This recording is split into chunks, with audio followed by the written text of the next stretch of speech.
अक्लमंद। एक मर्तबा 2 अफराद चोरी के इल्जाम में पकड़े गए। पुलिस ने पकड़ तो लिया, मगर इस बात का इंकिशाफ नहीं लगा पा रही थी कि इन दोनों में से चोरी की किसने है। लिहाजा दोनों अफराद को काजी के सामने पेश कर दिया गया और अदालत शुरू हुई। अदालत के शुरू होते ही काजी ने पानी पीना शुरू किया और इन दोनों की तरफ टिकटिकी बांधकर देखता रहा। अचानक उसके हाथ से पानी का प्याला स्लिप हुआ और गूंज उड़ गई अदालत में प्याले के शोर से। जैसे ही शोर खत्म हुआ तो काजी ने अपना फैसला सुनाया कि ये आदमी बेकसूर है, इसे छोड़ दो, बाइज्जत बरी कर दो और इसको हिरासत में ले लो। लोगों ने ताज्जुब किया कि आपने पानी पीने के दौरान इस चीज का जायजा कैसे लगाया।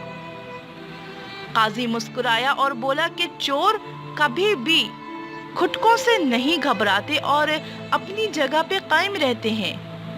चूंकि वो चोर होते हैं तो उनको छोटी मोटी आवाजों से और इधर उधर के शोर से कोई फर्क नहीं पड़ता, वो अपनी जगह पे डटे खड़े रहते हैं। जबकि आम आदमी छोटे मोटे खुटकों और छोटे मोटे शोर से जरूर घबरा जाता है और चौंक जाता है।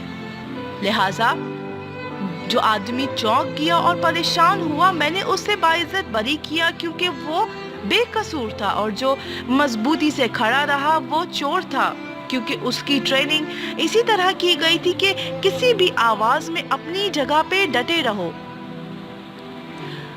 लिहाजा काजी का ये फैसला बिल्कुल दुरुस्त हुआ और उस चोर के पास से चोरी का सामान भी बरामद कर लिया गया।